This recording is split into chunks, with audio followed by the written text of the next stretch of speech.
Hello good morning students. मित्रों, last lecture में આપણે ચેપ્ટર 13 ના કેટલાક સ્વાધ્યાયના દાખલા સોલ્વ કરેલા છે, સ્વાધ્યાય 10 સુધી। તો હવે મિત્રો આજના વિડિયો લેક્ચરમાં આપણે તેનાથી આગળ વધીએ છીએ અને બાકીના દાખલા સોલ્વ કરીશું। ઠીક છે મિત્રો, હવે આપણે જોઈએ છીએ સ્વાધ્યાયનો 11મો દાખલો।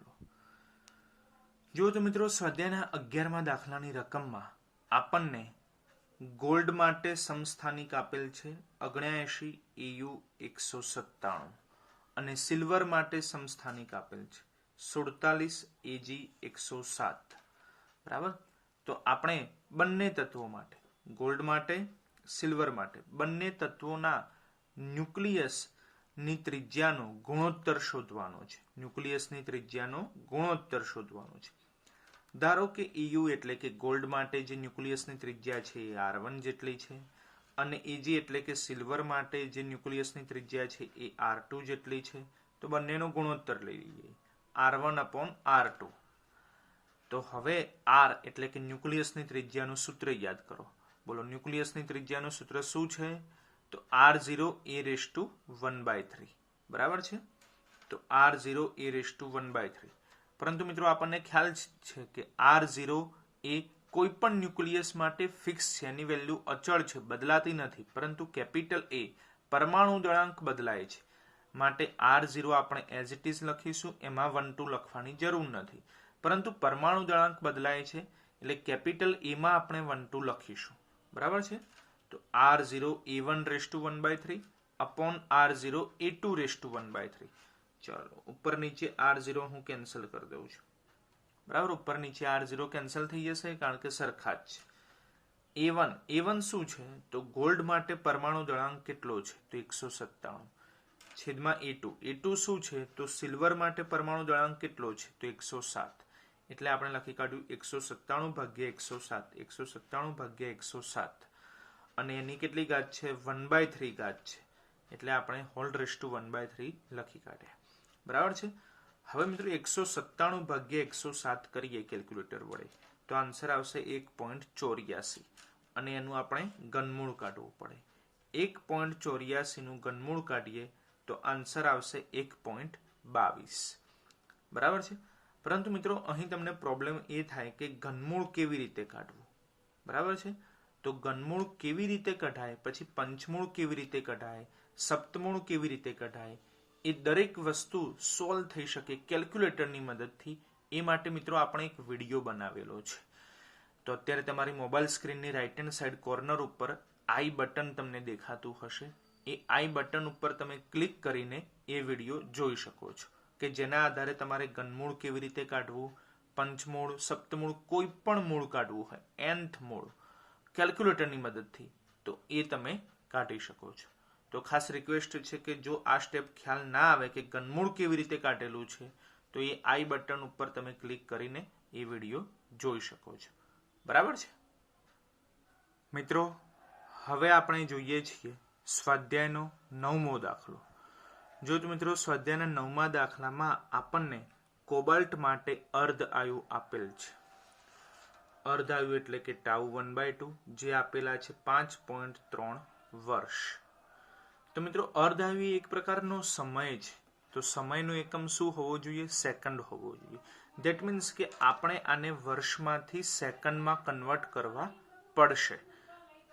તો 5.3 એઝ ઇટ ઇઝ, જેને વર્ષમાંથી સેકન્ડમાં કન્વર્ટ કરવા માટે આપણે શું કરીશું કે વર્ષના કેટલા દિવસ? તો કે 365। દિવસના કેટલા કલાકો? તો કે 24 અને 1 કલાક માટે કેટલી સેકન્ડો? તો કે 3600। એટલે દિવસ, કલાક અને સેકન્ડ વડે મલ્ટીપ્લાય કરીશું। દિવસ થશે વર્ષના 365, એક દિવસના કેટલા કલાકો? 24 કલાક, 1 કલાકની કેટલી સેકન્ડો? તો 3600 સેકન્ડો। એ દરેક વડે આપણે ગુણાકાર કરી કાઢીએ 5.3 નો, એટલે આન્સર મળશે 1.67 × 10⁸ સેકન્ડ। બરાબર છે। એટલે τ1/2 = 1.67 × 10⁸ સેકન્ડ થઈ જશે। અને હવે આપણને કોબાલ્ટ માટે આપેલ છે 27 કોબાલ્ટ 60। તો 60 એનો પરમાણુ દળાંક છે, જેના આધારે આપણે લખી શકીએ કે મોલર દળ M0 એ થશે 60. M0 બરાબર 60, જેનું એકમ યાદ રાખીશું ગ્રામ પર મોલ. બરાબર છે. અને આ કોબાલ્ટ માટે અંતિમ એક્ટિવિટી I આપેલ છે, જે છે 8 મિલીક્યુરી, એટલે લખાશે 8 ગુણ્યા 10⁻³ ક્યુરી. પરંતુ મિત્રો આપણને ખ્યાલ છે કે એક્ટિવિટીનો મેઇન એકમ બેક્વેરલ છે. ધેટ મીન્સ કે આપણે ક્યુરીમાંથી બેક્વેરલમાં કન્વર્ટ કરવા પડશે. તો 8 ગુણ્યા 10⁻³ એઝ ઇટ ઇઝ, અને ક્યુરીમાંથી બેક્વેરલમાં કન્વર્ટ કરવા માટે મલ્ટીપ્લાય કરીએ છીએ 3.7 ગુણ્યા 10⁻10. ચાલો આનો ગુણાકાર કરીએ તો આન્સર આવશે 29.6 ગુણ્યા 10⁻7 બેક્વેરલ.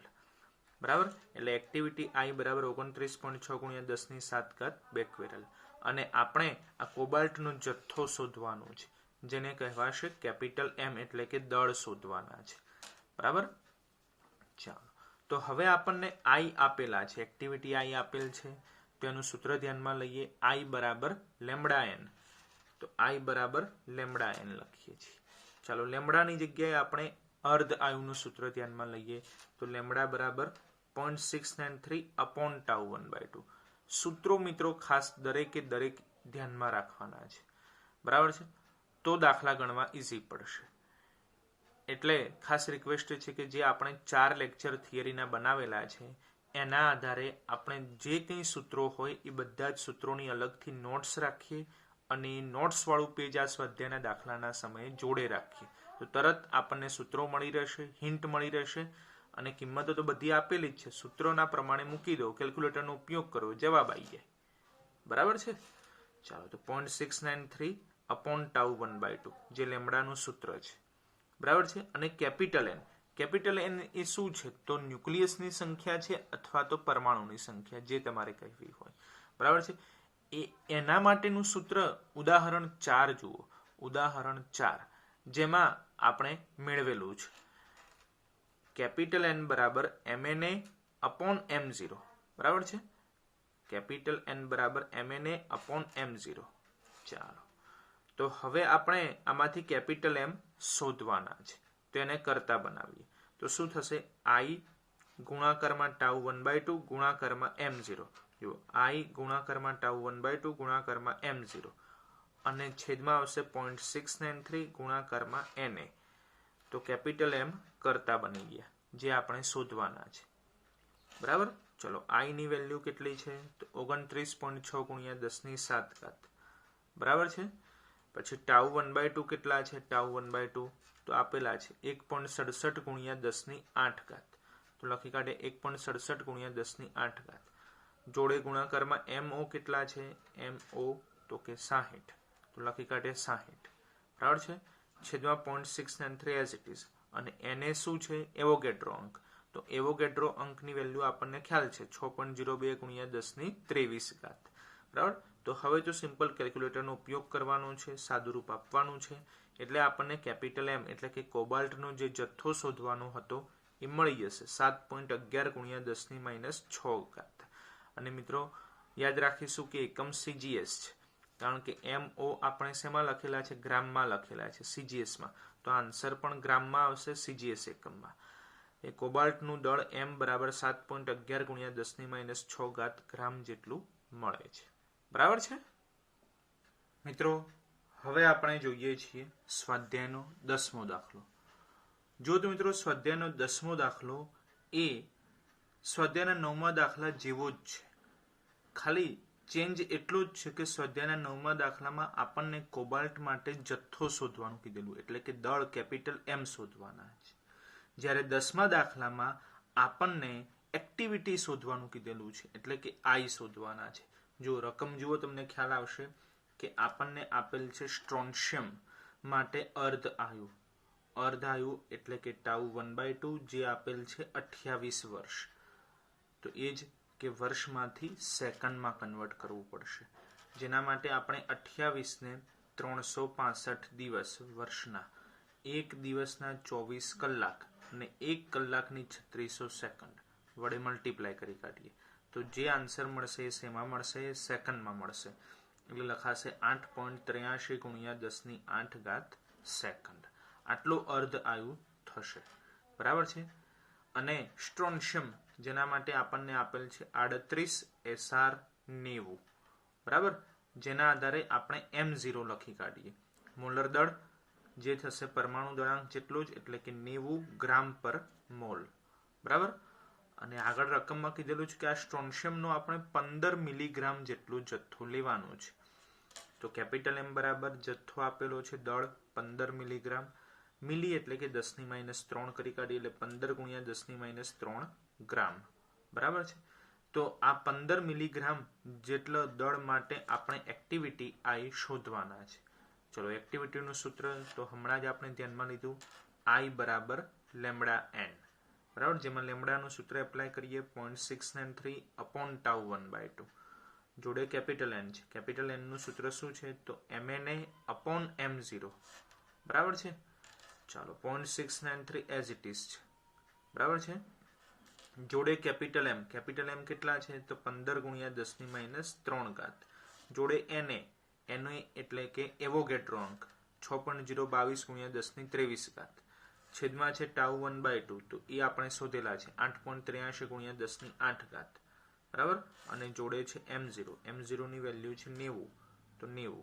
તો હવે આ દરેકનું આપણે કેલ્ક્યુલેટર વડે સાદુરૂપ આપવાનું છે. સાદુરૂપ આપીશું એટલે આપણને આન્સર મળશે 7.87 × 10⁻10.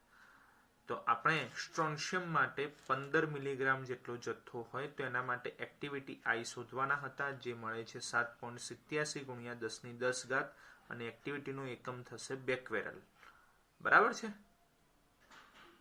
મિત્રો.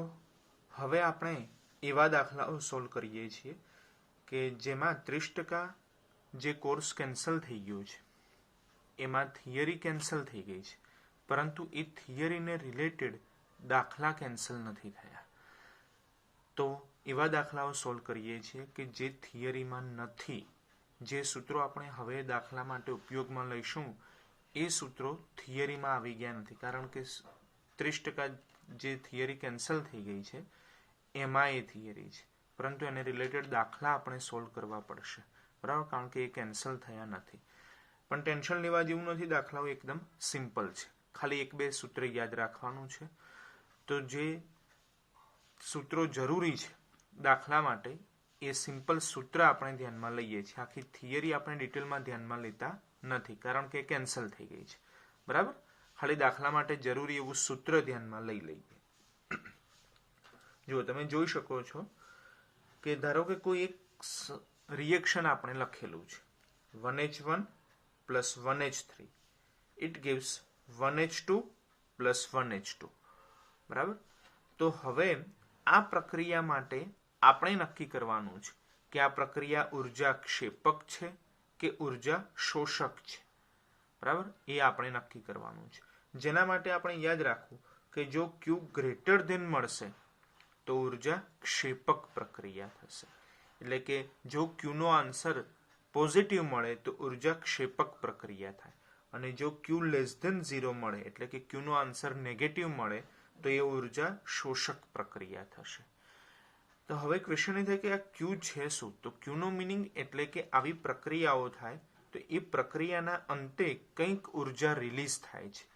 એ રિલીઝ થતી ઉર્જાને આપણે નામ આપી દીધું છે Q, અને એ શોધવા માટેનું સૂત્ર હવે ધ્યાનમાં લઈએ. જેના માટે મિત્રો યાદ રાખો કે આપણને જે રિએક્શન આપેલું છે એ રિએક્શનમાં જેટલા પણ તત્વો હોય એ દરેક તત્વોના ન્યુક્લિયસનું દળ તમને રકમમાં આપેલું હશે. કોનું દળ આપેલું હશે? ન્યુક્લિયસનું દળ રકમમાં આપેલું હશે. તો એના આધારે આપણે રિલીઝ થતી ઉર્જા Q શોધી શકીએ છીએ, બરાબર છે. અને પછી જો એ Q > 0 મળે તો ઉર્જા ક્ષેપક, < 0 મળે તો ઉર્જા શોષક. તો હવે Q શોધવાનું સૂત્ર ધ્યાનમાં લઈએ છીએ, જેમાં જુઓ તો મિત્રો રિએક્શનની ડાબી બાજુ જેટલા પણ તત્વો હોય, સપોઝ અત્યારે ઉદાહરણ તરીકે 2 તત્વો છે અને બંને હાઇડ્રોજન છે, બરાબર છે. જેટલા પણ તત્વો હોય રિએક્શનની ડાબી બાજુ, એ દરેક તત્વોના ન્યુક્લિયસોના દળોનો સરવાળો કરવાનો છે. શું કરવાનું છે? દરેક તત્વોના ન્યુક્લિયસોના દળોનો સરવાળો. જો તમે જોઈ શકો છો M1H1 એટલે 1H1 માટે ન્યુક્લિયસનું દળ આવી ગયું, પ્લસ M1H3 એટલે 1H3 માટે ન્યુક્લિયસનું દળ આવી ગયું, બંનેનો સરવાળો થઈ ગયો. અને રિએક્શનની જમણી બાજુ જેટલા પણ તત્વો છે એ દરેક તત્વોનો સરવાળો કરવાનો, પરંતુ એ રિએક્શનની જમણી બાજુ છે એટલે આમાંથી એને બાદ કરવા પડશે. તો સિમ્પલ આપણે એવું સમજવાનું કે જમણી બાજુ જેટલા પણ તત્વો છે એની બાદબાકી કરવાની છે. બરાબર છે? ચાલો તો જુઓ, જમણી બાજુ 1H2 છે તો એના ન્યુક્લિયસનું દળ એટલે M1H2, પરંતુ એ જમણી બાજુ છે એટલે બાદ કરીશું તો -M1H2. બરાબર છે? ફરીથી પાછા 1H2 છે પણ એ પણ જમણી બાજુ છે એટલે માઇનસ કરવા પડશે તો -1H2 ન્યુક્લિયસનું દળ એટલે કે M1H2. બોલો, ખ્યાલ આવ્યો? રિએક્શનની ડાબી બાજુ સરવાળો, જમણી બાજુ બાદબાકી. અને Q માટે શું ધ્યાનમાં રાખવાનું? ન્યુક્લિયસનું દળ. બરાબર? એટલે સૂત્ર મળી જશે. અને આ આખું જે કંઈ પણ દળ મળશે આપણને એ કયા એકમમાં મળશે? U એકમમાં મળશે. તો એને મેગા ઇલેક્ટ્રિક વોલ્ટમાં કન્વર્ટ કરવા માટે આપણે આ આખા સમીકરણને 931.5 વડે મલ્ટીપ્લાય કરી દેવાના. કારણ કે આપણને ખ્યાલ છે કે 1U બરાબર 931.5 મેગા ઇલેક્ટ્રિક વોલ્ટ પર c², જેના આધારે આ આન્સર આપણને U એકમમાં મળ્યો. તો મેગા ઇલેક્ટ્રિક વોલ્ટમાં કન્વર્ટ કરવા માટે મલ્ટીપ્લાય 931.5 કરવા પડે. બોલો, ખ્યાલ આવી ગયો સૂત્ર? અને હવે આનું સાદુરૂપ આપો કિંમતો મૂકીને તો આપણને Q નો આન્સર મળી જાય. ગ્રેટર ધેન લેસ ધેન 0 ના આધારે નક્કી થઈ જાય કે પ્રક્રિયા ઉર્જા ક્ષેપક છે કે ઉર્જા શોષક છે. બસ આટલું જ સૂત્ર તરીકે તમારે યાદ રાખવાનું છે. બરાબર છે? તો હવે આપણે આ સૂત્રને આધારે દાખલા સોલ્વ કરીએ છીએ. બરાબર છે મિત્રો? હવે આપણે સોલ્વ કરીએ છીએ સ્વાધ્યાયનો 15મો દાખલો. જો તો મિત્રો, રકમમાં તમને કેટલાક ન્યુક્લિયસોના દળ આપેલા છે. જેમ કે 1H1 માટે ન્યુક્લિયસનું દળ 1.007825. 1H1 એટલે મિત્રો પ્રોટોન કહેવાશે. યાદ કરો તો આપણે શરૂઆતના લેક્ચરમાં ચર્ચા કરી હતી કે પ્રોટોનનો સિમ્બોલ શું છે? 1H1. ધેટ મીન્સ પ્રોટોનનું જે દળ છે એ જ 1H1 માટે દળ થશે 1.007825 U. બરાબર છે? આગળ જોઈએ તો 1H2 માટે ન્યુક્લિયસનું દળ આપેલું છે જે છે 2.014102 U. 2.014102 U. જોઈએ આગળ તો 1H3 માટે ન્યુક્લિયસનું દળ આપેલું છે 3.016049 U. 3.016049 U. અને કાર્બન માટે ન્યુક્લિયસનું દળ આપેલું છે 6C12 માટે જે છે 12.00 U. અને છેલ્લે 10 નિયોન 20 માટે ન્યુક્લિયસનું દળ આપેલું છે 19.992 2439 U. 19.992 2439 U. તો દરેક ન્યુક્લિયસોના દળ આપણને રકમમાં આપેલા છે. બરાબર છે? અને હવે દાખલાના બે પાર્ટ છે, તેમાંથી આપણે પહેલા ફર્સ્ટ પાર્ટ ધ્યાનમાં લઈએ છીએ. પાર્ટ એ કે જેમાં આપણને એક રિએક્શન આપેલું છે. જો આ રીતે રિએક્શન આપેલું છે રકમમાં 1H1 plus 1H3. It gives 1H2 plus 1H2. આપણે નક્કી કરવાનું છે કે આ પ્રક્રિયા ઉર્જા શોષક છે કે ઉર્જા ક્ષેપક છે. તો ખ્યાલ આવે કે ઉર્જા શોષક કે ઉર્જા ક્ષેપક કઈ રીતે નક્કી થાય? તો કે Q ઉપરથી. Q શોધવા માટેનું સૂત્ર આપણી જોડે છે. રિએક્શનની ડાબી બાજુ પ્લસ લેવાનું, જમણી બાજુ માઇનસ લેવાનું. બરાબર છે? ચાલો, રિએક્શન આપેલું છે તો Q શોધી કાઢીએ કે રિએક્શનની ડાબી બાજુ શું છે? 1H1. તો એના ન્યુક્લિયસનું દળ એટલે M1H1 પ્લસ ડાબી બાજુ છે 1H3, એના ન્યુક્લિયસનું દળ એટલે M1H3 માઇનસ કરવાના જમણી બાજુ. બરાબર છે? 1H2 માટે ન્યુક્લિયસનું દળ એટલે માઇનસ M1H2. ફરીથી પાછા 1H2 જ છે એટલે 1H2 માટે ન્યુક્લિયસનું દળ એટલે માઇનસ M1H2. અને આ દરેકને ગુણી કાઢીશું 931.5 વડે. બરાબર છે? ચાલો, 1H1 તો 1.007825, 1H3 તો 3.016049. એ બંનેનો સરવાળો કરીશું. માઇનસ શું કરીશું? 1H2 નું દળ જે કેટલું છે? તો 2.014102. ફરીથી પાછા 1H2 જ બાદ કરવાના છે, એટલે એમાંથી પાછા બાદ કરીશું 1H2, એટલે કે 2.014 102, બરાબર.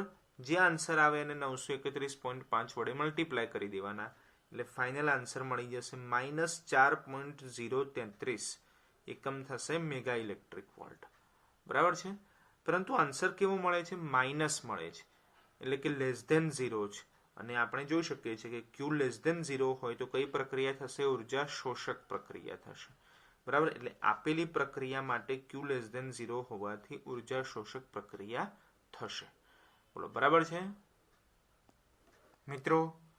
હવે આપણે જોઈએ છીએ સ્વાધ્યાયના 15મા દાખલાનો પાર્ટ બી, કે જેમાં આપણને રિએક્શન આપેલું છે 6C12 plus 6C12. It gives 10 neon 20 plus 2He4. અને નક્કી કરવાનું છે કે આ પ્રક્રિયા ઉર્જા શોષક છે કે ઉર્જા ક્ષેપક છે, બરાબર. તો સૌપ્રથમ તો આપણી જોડે ચારે માટે ન્યુક્લિયસનું દળ આપેલું હોવું જોઈએ, બરાબર. તો મિત્રો 6C12 માટે 10 neon 20 માટે આપેલું જ હતું, વધારામાં 2He4 માટે પણ આપેલું છે. તો એ આપણે લખી કાઢીએ કે 2He4 માટે ન્યુક્લિયસનું દળ 4.002603 U જેટલું આપેલું છે, બરાબર. અને કાર્બન અને નિયોન માટે તો આપણે અગાઉ લખેલું જ હતું.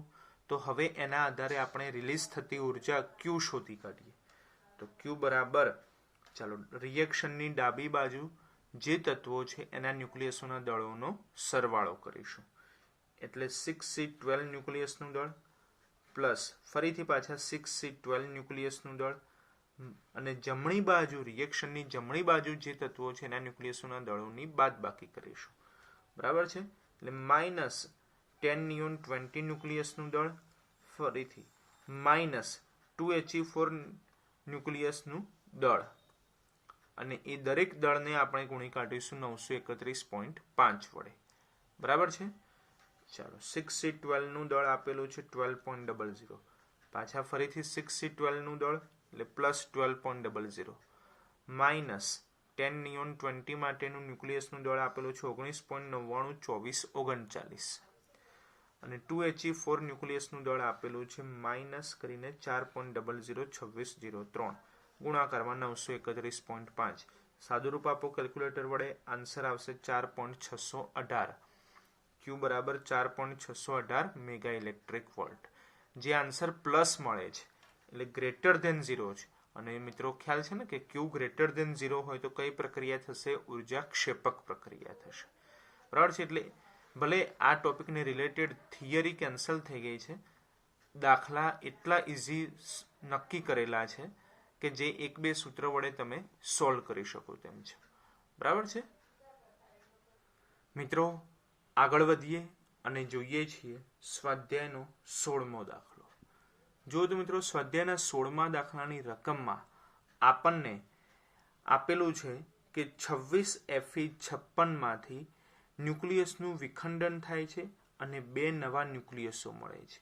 આ બંને નવા ન્યુક્લિયસો 13 એલ્યુમિનિયમ 28 છે. તો આપણે નક્કી કરવાનું છે કે આ પ્રક્રિયા આપમેળે થશે કે નહીં. તો મિત્રો યાદ રાખો કે Q લેસ ધેન 0 તો આપણે લખ્યું હતું ઉર્જા શોષક પ્રક્રિયા, જેને કહેવાશે કે પ્રક્રિયા આપમેળે થશે નહીં. અને Q ગ્રેટર ધેન 0 એટલે કે ઉર્જા ક્ષેપક પ્રક્રિયા, તો પ્રક્રિયા આપમેળે થઈ શકશે. આટલું જ યાદ રાખવાનું છે વધારામાં, કે લેસ ધેન 0 શોષક પ્રક્રિયા તો આપમેળે થશે નહીં, ગ્રેટર ધેન 0 ક્ષેપક પ્રક્રિયા તો આપમેળે થઈ શકશે, બરાબર છે. તો સિમ્પલ એ જ કે આપણે Q તો શોધવા જ પડશે. તો Q શોધવા માટે આપણી જોડે પ્રક્રિયા હોવી જોઈએ, પ્રક્રિયાના દરેક તત્વો માટે ન્યુક્લિયસનું દળ હોવું જોઈએ. તો રકમમાં આપણને આપેલું છે કે 26Fe56 નું વિખંડન થાય છે અને 2 નવા એલ્યુમિનિયમના ન્યુક્લિયસ મળે છે 13 એલ્યુમિનિયમ 28. તો એના આધારે આપણે રિએક્શન લખી કાઢીએ. 26Fe56 it gives 2 times 13 aluminium 28, બરાબર. કારણ કે 13 એલ્યુમિનિયમ 28 ના 2 નવા ન્યુક્લિયસો મળે છે. 2 એટલે આપણે આગળ મલ્ટીપ્લાય 2 કરી કાઢેલા છે. તો આ રિએક્શન થઈ ગયું. ચલો, જેના માટે Fe ન્યુક્લિયસનું દળ આપણને આપેલું છે 55.9349 U અને એલ્યુમિનિયમ માટે ન્યુક્લિયસનું દળ આપેલું છે 27.9819 U. તો હવે રિએક્શનના આધારે આપણે Q શોધી કાઢીએ છીએ. બરાબર. ચાલો, Q બરાબર રિએક્શનની ડાબી બાજુ જેટલા પણ તત્વો હોય એના ન્યુક્લિયસોના દળોનો સરવાળો, તે એક જ છે Fe. તો Fe ના ન્યુક્લિયસનું દળ, પછી રિએક્શનની જમણી બાજુ જેટલા પણ તત્વો હોય એના ન્યુક્લિયસોના દળોની બાદબાકી કરવી પડે. તે એલ્યુમિનિયમ છે પણ કેટલી વખત છે? 2 વખત છે, એટલે 2 વખત બાદ કરવાનું. એટલે માઇનસ એલ્યુમિનિયમના ન્યુક્લિયસનું દળ, ફરીથી માઇનસ એલ્યુમિનિયમના ન્યુક્લિયસનું દળ, મલ્ટીપ્લાય કરીશું 931.5. બરાબર છે.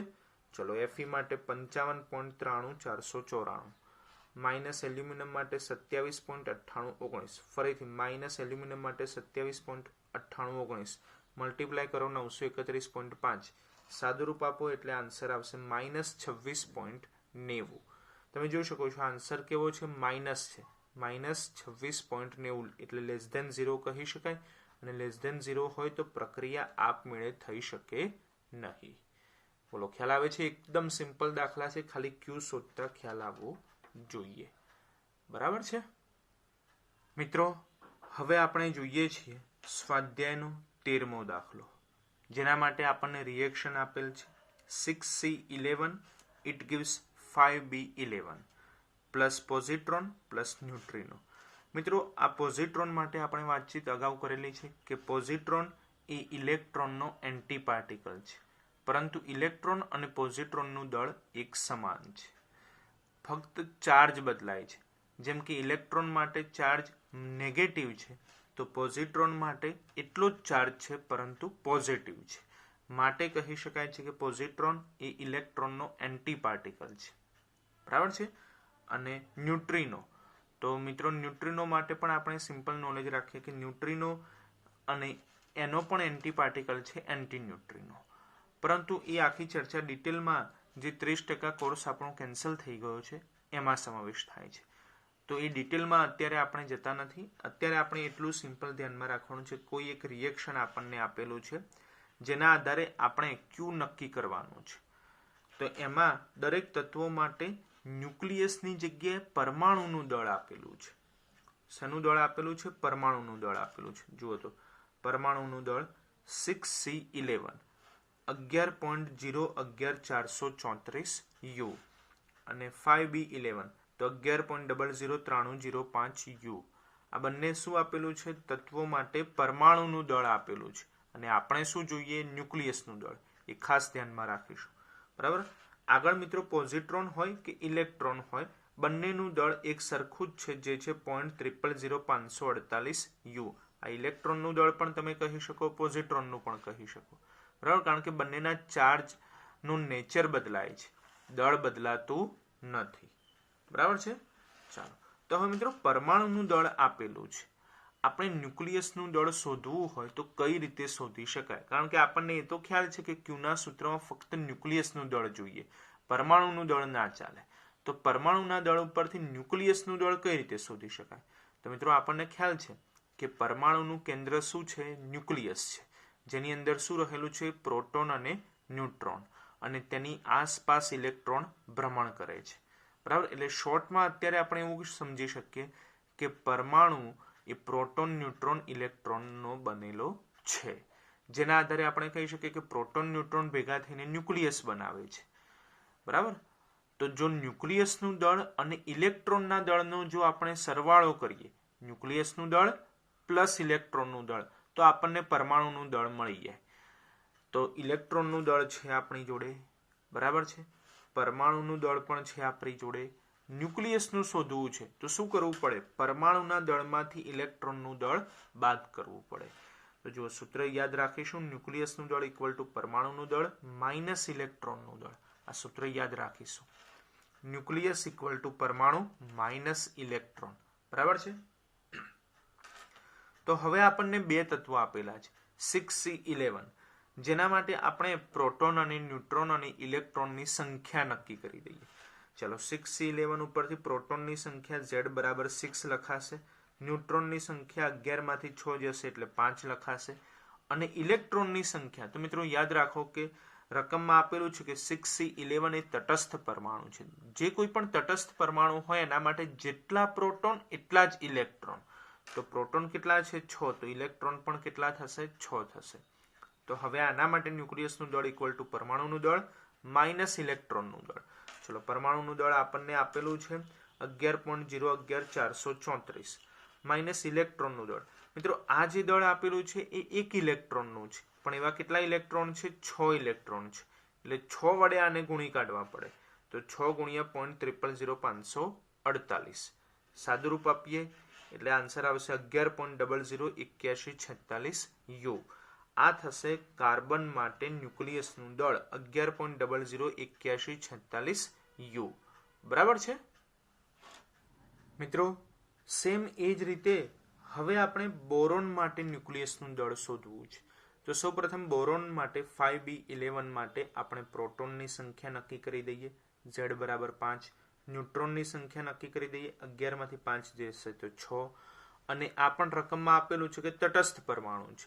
ધેટ મીન્સ કે પ્રોટોન અને ઇલેક્ટ્રોનની સંખ્યા કેવી હોય? એક સમાન હોય.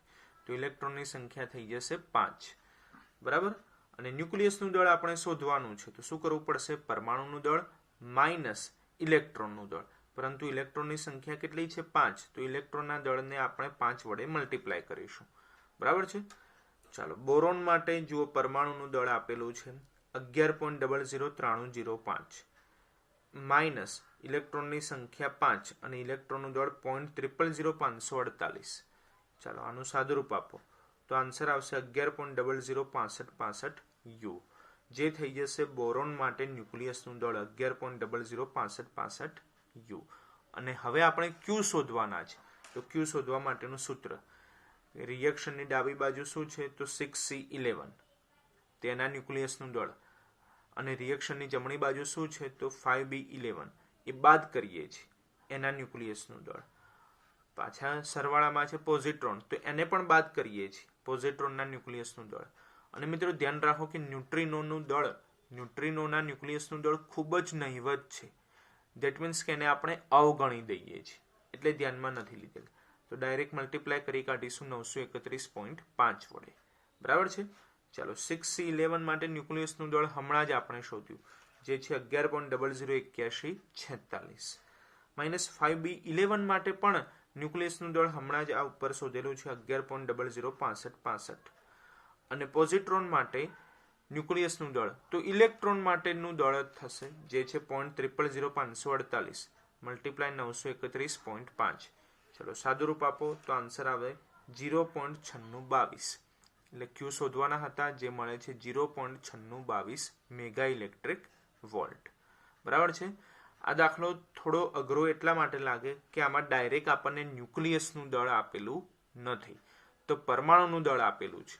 તો મિત્રો પરમાણુનું દળ આપેલું હોય, ઇલેક્ટ્રોનનું દળ હોય આપણી જોડે, તો ન્યુક્લિયસનું દળ કેવી રીતે શોધવું એના માટે આ દાખલો જરૂરી છે.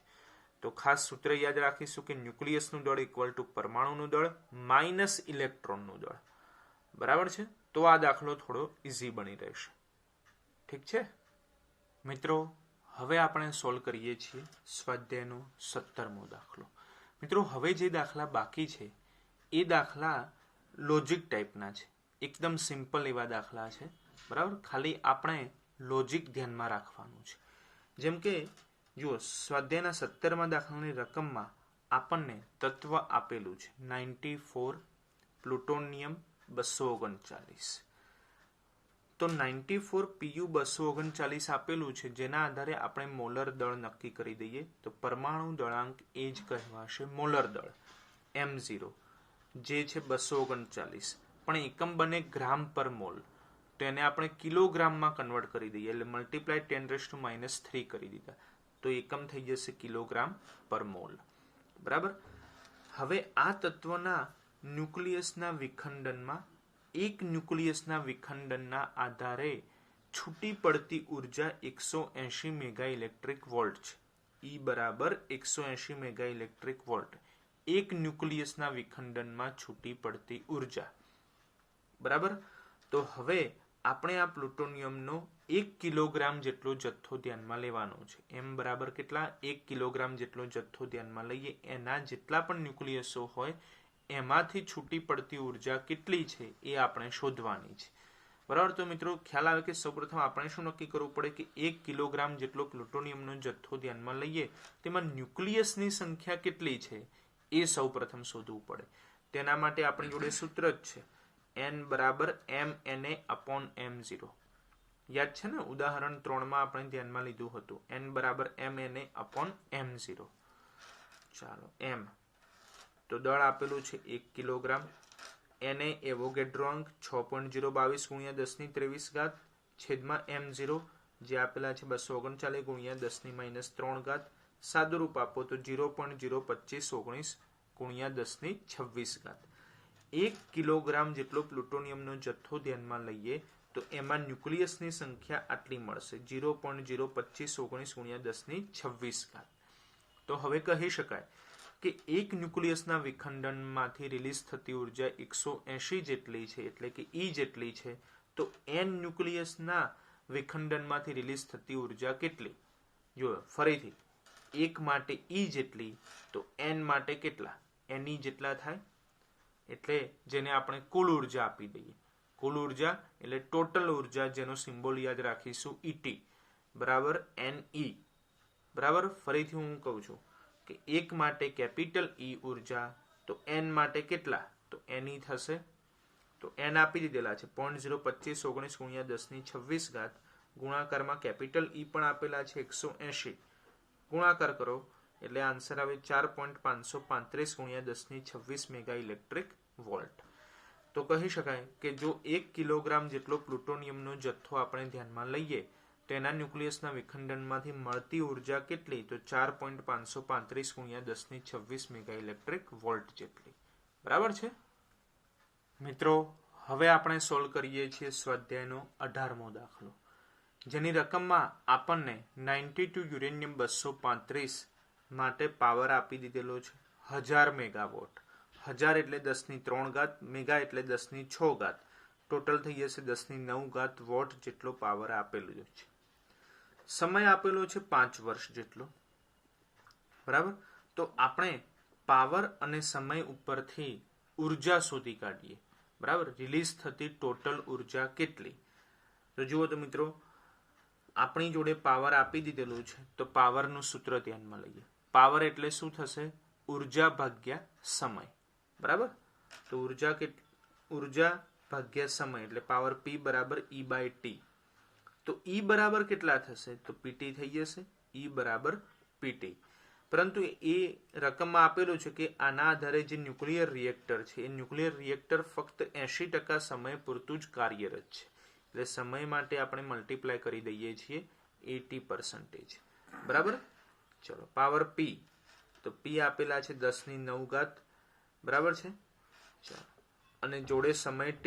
સમય T કેટલા છે? તો 5.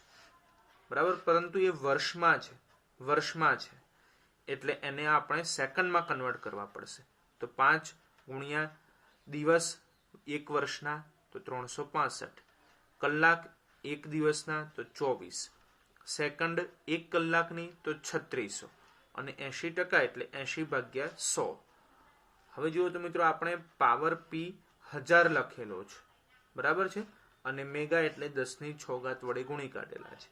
એટલે 1000 ગુણ્યા 10^6 કરેલા છે. એવું ના ફાવે તો તમે ડાયરેક્ટ 10^9 પણ લખી શકો છો.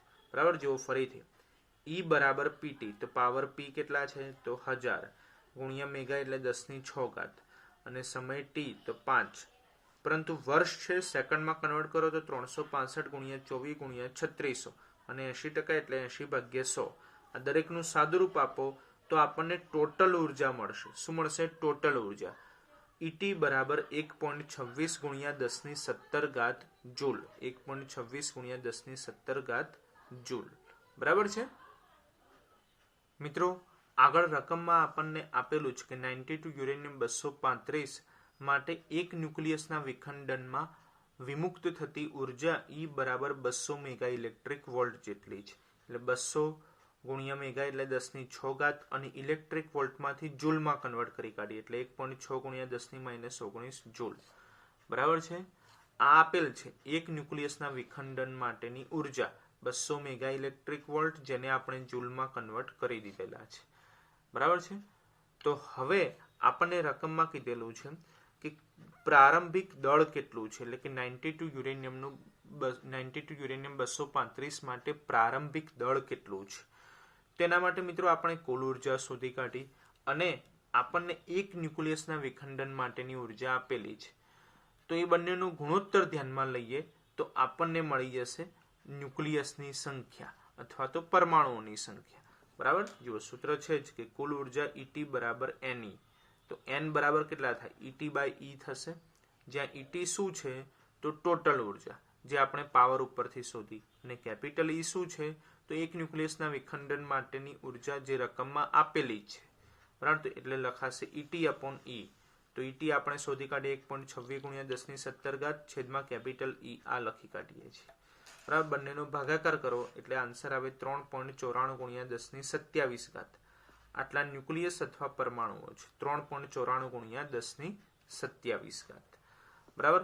પરંતુ આપણે જથ્થો એટલે કે દળ શોધવાનું છે. તેના માટે આપણી જોડે સૂત્ર છે જ કે μ બરાબર n/Na બરાબર m/m0. બરાબર. મોલની સંખ્યાનું સૂત્ર, એમાંથી કેપિટલ M ને કરતા બનાવો તો nm0/Na લખાશે. nm0/Na. n કેટલા છે તો 3.94 ગુણ્યા 10⁻27. m0 કેટલા છે તો 92 યુરેનિયમ 235 ઉપરથી 235 અને છેદમાં Na એવોગેડ્રો અંક 6.02 ગુણ્યા 10⁻23.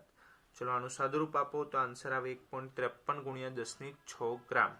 1.53 ગુણ્યા 10⁶ ગ્રામ. બરાબર.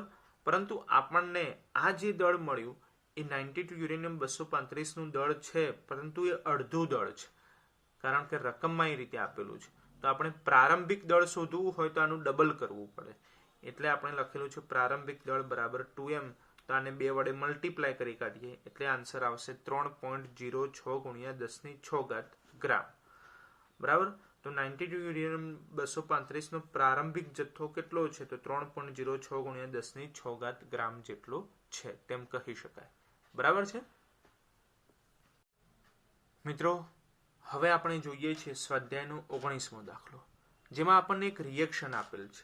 2 times 1H2 it gives 2He3 plus neutron plus 3.27 mega electric volt. મિત્રો આટલી ઉર્જા રિલીઝ થાય છે, પણ ક્યારે? જ્યારે 2 ડ્યુટેરોન, 1H2 એટલે ડ્યુટેરોન, 2 ડ્યુટેરોન આપણે ઉમેરીએ છીએ ત્યારે આટલી ઉર્જા રિલીઝ થાય છે. તો એક ડ્યુટેરોન માટે ઉર્જા કેટલી? તો આને 2 વડે ડિવાઈડ કરવા પડશે એટલે એક ન્યુક્લિયસના વિખંડન માટેની ઉર્જા મળી જશે. તો E બરાબર 3.27 ભાગ્યા 2 કરી કાઢીએ એટલે 1.635 મેગા ઇલેક્ટ્રિક વોલ્ટ. બરાબર. એક ન્યુક્લિયસના વિખંડન માટેની ઉર્જા 1.635 મેગા ઇલેક્ટ્રિક વોલ્ટ, જે થશે કેપિટલ E. આગળ મિત્રો પાવર આપી દીધેલ છે, પાવર P બરાબર 100 વોટ. તો આપણને રકમમાં કીધેલું છે કે 2 કિલોગ્રામ ડ્યુટેરોનમાંથી મુક્ત થતી કુલ ઉર્જા કેટલી છે. બરાબર. 2 કિલોગ્રામ ડ્યુટેરોનમાંથી મુક્ત થતી કુલ ઉર્જા. તો સૌપ્રથમ આપણે એ નક્કી કરવું પડે કે 2 કિલોગ્રામ ડ્યુટેરોન આપણે ધ્યાનમાં લઈએ તો એમાં ન્યુક્લિયસની સંખ્યા કેટલી છે. તેના માટેનું સૂત્ર છે n બરાબર mna/m0. બરાબર. m તો જથ્થો લેવાનો છે, 2 કિલોગ્રામ ડ્યુટેરોન છે એટલે 2 લખી કાઢ્યા. Na એવોગેડ્રો અંક 6.022 ગુણ્યા 10⁻23 છેદમાં m0. તો ડ્યુટેરોન છે એટલે 1H2 છે, તો એના આધારે પરમાણુ દળાંક 2 થશે એટલે m0 થશે 2. પરંતુ ગ્રામમાંથી કિલોગ્રામમાં કન્વર્ટ કરવા માટે મલ્ટીપ્લાય 10⁻20 -3 કરી કાઢેલા છે. એટલે m લખ્યા 2, Na લખ્યા 6.022 ગુણ્યા 10⁻23 છેદમાં m0 લખ્યા 2 ગુણ્યા 10⁻3. સાદુરૂપ આપો એટલે 6.022 ગુણ્યા 10⁻26 પરમાણુઓ મળશે. એટલે 2 કિલોગ્રામ ડ્યુટેરોનમાં આટલા પરમાણુઓ રહેલા છે. તો હવે એના રિલીઝ માટે આપણે મુક્ત થતી ઉર્જા શોધવાની છે. તો કહી શકાય કે એક માટે ઉર્જા E જેટલી છે, તો n માટે કેટલી? Ne જેટલી થશે. બરાબર છે. ચાલો, તો n એટલે 6.022 ગુણ્યા 10⁻26, 6.023 લખો, 22 લખો, ચાલે, ગુણ્યા 10⁻26. બરાબર. અને E ઈ કેટલા છે? તો 1.635 મેગા ઇલેક્ટ્રિક વોલ્ટ. તો એને જૂલમાં કન્વર્ટ કરીશું. 1.635 મેગા એટલે 10⁴ ઇલેક્ટ્રિક વોલ્ટમાંથી જૂલમાં કન્વર્ટ કરવા 1.6 ગુણ્યા 10⁻⁻19 વડે ગુણી કાઢીએ. સાદુરૂપ આપીએ એટલે આન્સર આવશે 15.75 ગુણ્યા 10⁻13 જૂલ. બરાબર? એટલે કહી શકાય કે 2 કિલોગ્રામ ડ્યુટેરોનમાંથી મુક્ત થતી કુલ ઉર્જા કેટલી છે? તો 15.75 ગુણ્યા 10⁻13 જૂલ. બરાબર છે મિત્રો? હવે આપણે સ્વાધ્યાયમાં 2 દાખલા બાકી રહ્યા છે. સ્વાધ્યાયનો 20મો દાખલો, 21મો દાખલો. પરંતુ 21મો દાખલો તમે રકમ જોશો તો તમને ખ્યાલ આવશે કે ન્યુક્લિયસની ત્રિજ્યાના સૂત્રનો ઉપયોગ કરીને આપણે નક્કી કરવાનું છે કે ઘનતા અચળ હોય. તો મિત્રો યાદ કરો, આ જ ચેપ્ટરનો ફર્સ્ટ લેક્ચર આપણે ન્યુક્લિયસની ઘનતા શોધવા માટેનું સૂત્ર પણ ધ્યાનમાં લીધેલું છે અને નક્કી પણ કરેલું છે કે ન્યુક્લિયસની ઘનતા એ અચળ હોય છે. 2.3 ગુણ્યા 10⁻17 કિલોગ્રામ પર મીટર ઘન જેટલી ફિક્સ જ છે કોઈ પણ ન્યુક્લિયસ માટે. એ કેવી રીતે આપણે સોલ્વ કરેલી છે ત્રિજ્યાનો ઉપયોગ કરીને, એ બધું જ આપણે દર્શાવેલું છે ફર્સ્ટ લેક્ચરમાં. તો એ જ 21મો દાખલો છે એટલે રિપીટ કરવાની જરૂરિયાત નથી. અને બાકી રહ્યો 20મો દાખલો. તો 20મો દાખલો મિત્રો આપણે ખાસ સોલ્વ કરવાની એટલી રિક્વાયરમેન્ટ છે નહીં. બરાબર? પરીક્ષાની દ્રષ્ટિએ. તો અહીંયા આપણું આ ચેપ્ટર 13 પૂર્ણ થાય છે. બરાબર છે?